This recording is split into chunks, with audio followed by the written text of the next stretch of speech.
कानपुर, उत्तर प्रदेश। शाम के 7 बज रहे थे। अपनी बाइक पर सवार सागर किसी सोच में डूबा चला जा रहा था। ट्रैफिक में आकर बाइक रुकी तो सागर की नज़र पास खड़े रिक्शा पर लगे पोस्टर पर चली गई, जो कि हिंदी फिल्म की किसी पुरानी हीरोइन की तस्वीर थी, जिसे देखते ही सागर को अपनी कही बात याद आ गई। इस तस्वीर में तुम बिल्कुल पुरानी फिल्मों की हीरोइन जैसी दिखती हो। गाड़ियों के हॉर्न से सागर की तंद्रा टूटी। उसने देखा कि ट्रैफिक क्लियर हो चुका है। वह भी अपनी बाइक लेकर आगे बढ़ गया। सागर मिश्रा अपने माँ बाप का इकलौता बेटा, जो कि लखनऊ के एक छोटे से गांव में अपने परिवार के साथ रहता था। सागर ने अपनी स्कूल की पढ़ाई और कॉलेज उदयपुर से किया था, लेकिन आईटी कंपनी में नौकरी मिलने के कारण उसे कानपुर आना पड़ा। पिछले 2 साल से वह इसी शहर में था। महीने में एक बार अपने घर जरूर जाता था। शहर की इस भीड़ भाड़ से दूर सागर ने 2 BHK का एक फ्लैट ले रखा था, जिसमें वह अकेले रहता है। सांवला रंग, गहरी भूरी आंखें, बड़ी बड़ी पलकें, सुंदर नयन नक्श, 5 से 8 हाइट, सलीके से बने बाल और बाएं गाल पर बना तिल। 28 साल का सागर दिखने में स्मार्ट और खूबसूरत था, लेकिन अभी तक सिंगल था। और ऐसा क्यों था कि कोई नहीं जानता था। सागर एक मेहनती और दूर की सोच रखने वाला लड़का था। ऑफिस में उसकी सबसे अच्छी बनती थी, लेकिन कोई खास नहीं था। वह अक्सर अपनी दुनिया में खुश रहता था और अपने काम से काम रखता था। उसकी इसी पर्सनालिटी के कारण कई लड़कियां उसके करीब आना चाहती थी, लेकिन सागर किसी को ज्यादा भाव नहीं देता था। जिस बिल्डिंग में सागर रहता था, उसी बिल्डिंग के ग्राउंड फ्लोर पर हर्ष रहता था, जो कि सागर का एकमात्र दोस्त था। हर्ष भी एक फार्मा एजेंसी में अकाउंट्स का काम देखता था। सागर अपनी बाइक लिए सीधा बिल्डिंग के अंदर चला आया और जैसे ही पार्किंग की ओर जाने लगा, हर्ष एकदम से उसके सामने आ गया। सागर ने ब्रेक लगाया और कहा, क्या कर रहे हो? अभी तुम्हें चोट लग जाती तो अच्छा होता। मैं मर जाता और भगवान को प्यारा हो जाता। कम से कम इस रोज रोज की चिकचिक से छुटकारा मिलता। हर्ष ने चिढ़ते हुए कहा, क्या हुआ? आज फिर तेरे पापा ने कुछ कहा क्या? सागर ने अपनी बाइक साइड में लगाते हुए कहा और हर्ष के पास चला आया। कभी कभी तो लगता है मेरा बाप ही मेरा सबसे बड़ा दुश्मन है, हर्ष ने सागर के साथ चलते हुए कहा। इस दुनिया में सिर्फ माँ बाप ही हैं जो कभी हमारा बुरा नहीं सोचते, सागर ने कहा। हाँ, तुझे क्या पता, एक दिन मेरे बाप के साथ रहकर देख, पता चल जाएगा। माँ बाप के अलावा भी बहुत लोग हैं जो हमारा अच्छा सोचते हैं, हर्ष ने कहा। और वो कौन है? सागर ने पूछा। मेरी जूली, वो मेरे माँ बाप से भी ज्यादा ख्याल रखती है मेरा, हर्ष ने जूली के ख्यालों में खोकर कहा। मुझे लगता है तुम्हें जाकर किसी डॉक्टर से मिलना चाहिए, कहते हुए सागर लिफ्ट की तरफ बढ़ गया, क्योंकि उसे जूली और हर्ष की लव स्टोरी सुनने में कोई दिलचस्पी नहीं थी। हाँ जाओ, तुम्हें ये सब सुनना बोरिंग लग रहा होगा। वैसे भी तुम्हें क्या पता प्यार क्या होता है, हर्ष ने कहा और वहां से चला गया। सागर ने सुना तो उसके कदम रुक गए। प्यार का नाम सुनते ही एक चेहरा एकदम से उसकी आंखों के सामने आ गया और उसका दिल धड़क उठा। लिफ्ट जो कि नीचे चली गई थी, वापस चली गई और इस बार सागर को सीढ़ियों से जाना पड़ा। उसका फ्लैट 3rd फ्लोर पर था। सागर अपने फ्लैट के सामने आया और जेब से चाबी निकालकर दरवाजा खोला। वह अंदर चला आया।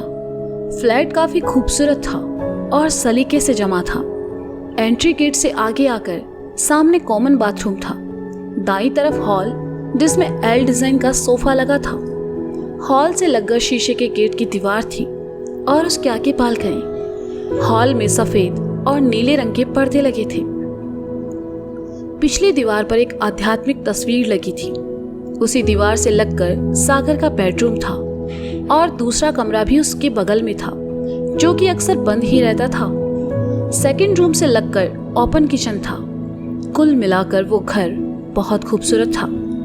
सागर अपने कमरे में आया, कपड़े चेंज किए और बाहर चला गया। वॉश बेसिन के सामने आकर उसने हाथ मुंह धोया और मुंह पोंछते हुए किचन की ओर जाने लगा। तौलिए को उसने किचन के बाहर पड़ी कुर्सी पर डाल दिया, साथ ही वहां पड़े म्यूजिक सिस्टम को भी ऑन कर दिया। सागर किचन में आकर अपने लिए चाय बनाने लगा। सिस्टम पर चलता गाना उसे सुकून पहुंचा रहा था। चाय का कप लेकर सागर बालकनी में चला आया। वह रेलिंग के पास खड़ा हो गया और सामने सड़क पर चलती गाड़ियों को देखते हुए चाय पीने लगा। सागर किसी गहरी सोच में डूबा हुआ था और चाय के घूंट पी रहा था कि सहसा ही गाने की लाइन ने उसका ध्यान अपनी तरफ खींचा। राह चलते हुए अक्सर ये गुमा होता है, राह चलते हुए अक्सर ये गुमा होता है। वो नजर चुपके मुझे देख रही हो जैसे, वो नजर चुपके मुझे देख रही हो जैसे। सागर अपने आप में ही बड़बड़ाने लगा। 1 साल हो गया, दोबारा कभी उसे देखा नहीं, ना ही उसकी आवाज सुनी। कितनी बार मैसेज भी किया लेकिन कोई जवाब नहीं आया। उसने कभी किसी को अपनी जिंदगी के बारे में बताया भी तो नहीं। बस एक शाम अचानक से अपनी शादी की एक तस्वीर पोस्ट की और गायब हो गई। पता नहीं वो ठीक होगी भी या नहीं। क्या शादी के बाद वो सच में इतना बिजी हो गई है? और मैं आज भी उसके लिए इतना बेचैन क्यों हूं? वो तो मुझे ठीक से जानती तक नहीं। फिर मुझे बार बार ये ख्याल क्यों आता है कि वो ठीक नहीं है? सागर खुद से सवाल कर ही रहा था कि उसका फोन बजा और उसकी तंद्रा टूटी। उसने जेब से फोन निकाला और देखा, फोन उसके पापा का था। सागर ने अंदर आकर म्यूजिक सिस्टम बंद किया और फोन उठाकर कहा, जी पापा। हाँ हेलो सागर, कैसे हो बेटा? सागर के पापा ने पूछा। मैं ठीक हूं पापा, आप और माँ कैसी हैं? सागर ने पूछा। मैं और तुम्हारी माँ दोनों बिल्कुल ठीक हैं। अच्छा बेटा, तुम घर कब आ रहे हो? सागर के पापा ने पूछा, लेकिन तब तक उनके हाथ से फोन सागर की माँ ले चुकी थी। घर? क्यों, कुछ जरूरी था क्या पापा? सागर ने पूछा। क्यों बेटा, कुछ जरूरी होगा तभी तुम घर आओगे, ऐसे नहीं। सागर की माँ ने कहा। अरे नहीं माँ, ऐसी बात नहीं है, आप बताइए क्या बात है? सागर ने कहा। ये बता, तू घर कब आ रहा है? कितना टाइम हो गया तुझे देखे हुए, और इस बार आए तो पूरे 1 हफ्ते की छुट्टी लेकर आना। सागर की माँ ने कहा। 1 हफ्ते की छुट्टी? लेकिन इतनी छुट्टी किस लिए? सागर ने सवाल किया। सागर, तुझे सब पता है, कितने महीनों से तू अपनी शादी को टाल रहा है, लेकिन इस बार नहीं। मैंने नीमा से हाँ कह दिया है। और फिर तू और प्रिया तो बचपन में साथ पढ़े हो। प्रिया और उसके घर वालों को तो पसंद है, और इस बार मैंने भी हाँ बोलकर ये रिश्ता पक्का कर दिया है। अब बस तू यहाँ आ जाए तो सगाई कर दे तुम दोनों की। सागर की माँ बस बोलते ही चली गई। सागर ने सुना तो उसके मन में एक टीस उठी। प्रिया उसकी बचपन की दोस्त जरूर थी, लेकिन सागर ने कभी उसे दोस्त से ज्यादा समझा नहीं। कुछ देर खामोश रहने के बाद सागर ने धीमी आवाज में कहा, माँ, मुझे शादी नहीं करनी। देखो बेटा, पिछले 2 साल से तुम यही कहते आ रहे हो। अगर तुम्हें कोई पसंद है तो तुम बताओ, मैं तुम्हारे पापा से बात करूंगी। तुम हमारे इकलौते बेटे हो, और हर माँ की तरह मेरा भी सपना है कि मैं अपने बेटे का घर बसते देखूं, उसे शादी करते देखूं। तुम बताओ, आखिर मुझे तुम्हें शादी करनी क्यों नहीं है? सागर की माँ ने आत्मीयता से कहा। बस माँ, ऐसे ही मेरा मन नहीं है, और अभी मुझे अपने काम को भी देखना है। सागर ने बहाना बनाते हुए कहा, जबकि उसके दिमाग में घूम रही थी वो लड़की जिसे सागर पिछले 1 साल से ढूंढ रहा था। ये कोई बात नहीं हुई बेटा, वैसे भी शुरू शुरू में ऐसा लगता है, बाद में सब अच्छा लगने लगता है, सागर की माँ ने कहा। आप समझ नहीं रही है माँ, सागर ने बेचारगी से कहा। अच्छा ठीक है, अभी शादी मत करो, प्रिया से सगाई कर लो, शादी कुछ महीनों बाद कर लेना जब तुम दोनों को ठीक लगे, सागर की माँ ने कहा। सागर ने सुना तो सोच में पड़ गया। सही तो कह रही थी उसकी माँ। आखिर क्यों सागर पिछले कुछ सालों से खुद को एक अनजाने रिश्ते में कैद किए हुए है। ये सब सोचते हुए सागर ने कहा, ठीक है, घर आकर इस बारे में बात करेंगे, अभी मैं फोन रखता हूँ माँ, अपना ख्याल रखिएगा। ठीक है बेटा, तुम भी अपना ख्याल रखना, और हाँ, इस हफ्ते घर चले आना, मैं इंतजार करूंगी, सागर की माँ ने कहा और फोन काट दिया। सागर ने फोन टेबल पर रखा और अपने बेडरूम के बगल वाले कमरे में चला आया। वो कमरा सागर के बेडरूम से भी ज्यादा खूबसूरत था। कमरे की एक दीवार पर बनारस के दशाश्वमेध घाट की बड़ी सी तस्वीर लगी हुई थी। कमरे के एक कोने में बड़ी खिड़की जिससे लगकर एक सिंगल बेड था। बिस्तर के बगल में कबर्ड्स थे और उन्हीं से अटैच ड्रेसिंग का शीशा था जिसकी डिजाइन काफी खूबसूरत थी। बिस्तर के बगल में खिड़की के पास एक टी टेबल रखा था जिस पर एक छोटा सा पॉट रखा था और उसमें बड़े पत्तों वाला एक बहुत ही प्यारा सा पौधा लगा हुआ था। बिस्तर के ठीक सामने एक बुक रैंक था जिसमें कुछ किताबें रखी हुई थी। उन किताबों में 2 बातें खास थी जो उस बुक रैंक को दिलचस्प बना रही थी।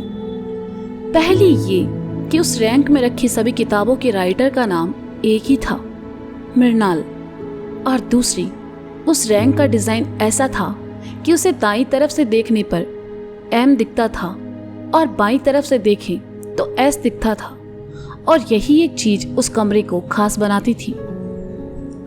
कमरे की चौथी दीवार थी अपने आप में ही खास, जो कि बिस्तर के बिल्कुल सामने थी और एक बड़े सफेद नीले रंग के पर्दे से ढकी हुई थी।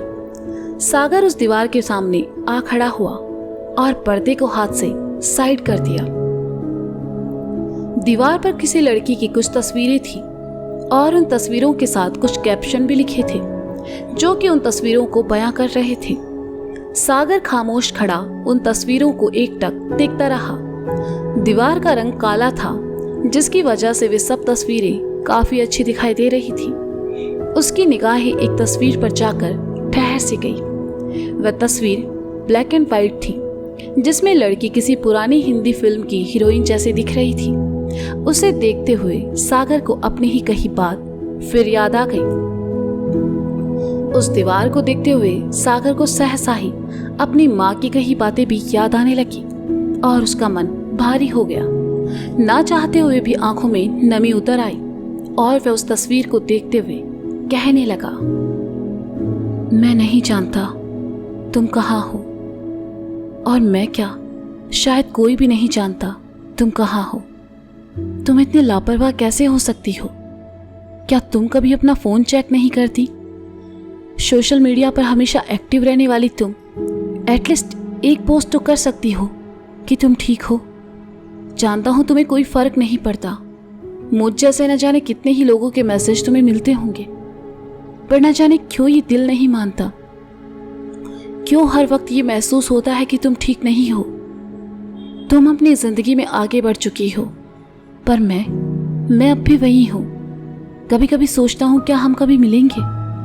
तुमसे जुड़े ये जो एहसास है वो बस मैं महसूस कर सकता हूं, और शायद मैं ये तुमसे कभी कह ना पाऊं।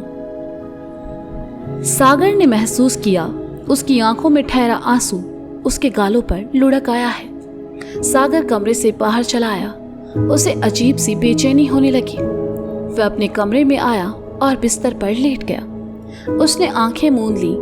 धड़कनें सामान्य से तेज थी और मन में काफी उथल पुथल मच रही थी। ये कैसे एहसास थे जिन्होंने सागर को इस कदर बांध रखा था। पिछले कुछ सालों से सागर इस तस्वीर वाली लड़की को सोशल मीडिया के जरिए जानता था। वह उसे हर जगह फॉलो करता था। ऐसी कोई तस्वीर या पोस्ट नहीं थी जिसे सागर ने ना देखा हो। और लाइक किया हो। वह कभी उससे मिला नहीं था, लेकिन हमेशा उससे मिलने का ख्वाब जरूर दिखता था। वह लड़की को पसंद करने लगा था, लेकिन कभी कुछ कहने की हिम्मत उसमें नहीं हुई। उस लड़की से जुड़ी हर चीज से सागर को मोहब्बत होने लगी। हालांकि ये एहसास एक तरफा थे, लेकिन सागर इन एक तरफा एहसासों के साथ भी खुश था। अपने दिल के साथ साथ सागर ने उस लड़की के एहसासों को अपने घर में भी जगह दे दी। मृणाल, यही तो नाम था उसका, और वो एक राइटर थी। सागर ने मृणाल की तस्वीरें और उसकी लिखी किताबों के साथ साथ उससे जुड़ी हर चीज को उस घर में बसा लिया, और यही वजह थी कि वह हमेशा उस कमरे को बंद रखता था जो मृणाल से जुड़ा था। एक फैन के तौर पर मृणाल सागर को जानती थी। कभी कभार दोनों के बीच बहुत कम बातें भी हुई, लेकिन सागर ने कभी उससे अपनी फीलिंग्स के बारे में नहीं बताया। और फिर एक शाम सागर का दिल टूट गया जब उसने मृणाल के सोशल अकाउंट पर उसकी शादी की एक तस्वीर देखी। मृणाल ने एकदम से सबको हैरानी में डाल दिया, क्योंकि हमेशा अपने काम में बिजी रहने वाली मृणाल ने कभी अपने फैंस के सामने अपनी सगाई या रिश्ते का जिक्र तक नहीं किया। वो मृणाल की आखिरी पोस्ट थी। उसके बाद सागर ने कभी मृणाल को ना तो ऑनलाइन देखा, ना कभी कोई पोस्ट दिखाई दी। उस दिन के बाद से ही सागर उदास रहने लगा था। साल निकल गया, लेकिन सागर खुद को इन एहसासों से बाहर नहीं निकाल पाया। मृणाल के फैसले की उसने इज्जत की और उसे कभी अपनी भावनाओं के बारे में ना बताने का फैसला कर लिया। पर एक एहसास अब भी उसे बार बार होता था कि जैसे मृणाल ठीक नहीं है। सागर ने बहुत कोशिश की, लेकिन वह उसके बारे में कोई जानकारी हासिल नहीं कर पाया। उसकी धड़कनें अब सामान्य हो चुकी थी। उसने अपनी आंखें खोली और उठकर बिस्तर पर बैठ गया। खिड़की की तरफ देखा तो पाया सूरज ढल चुका है और अंधेरा हो चुका है। सागर उठा और घर की सभी लाइट्स जला दी। उसने एक बार फिर मुंह धोया और अपने लिए खाना बनाने किचन में चला आया। सागर ने खाना बनाया और बेमन से खाकर सोने चला गया। बिस्तर पर लेटे हुए वह एक बार फिर मृणाल के बारे में सोचने लगा, और देर रात नींद ने उसे अपने आगोश में ले लिया। तो दोस्तों, ये था साकेनामा पार्ट 1। इसका अगला भाग आप जल्द ही सुनेंगे मेरे साथ। तब तक के लिए शुक्रिया। अगर कहानी आपको पसंद आती है तो उसे लाइक करें और कमेंट सेक्शन में मुझे ज़रूर बताएं। इस कहानी को ऑनलाइन पब्लिश करना मेरे लिए अपने आप में एक बहुत बड़ा चैलेंज है। सो सपोर्ट करें और सुनते रहें साकेनामा मेरे साथ।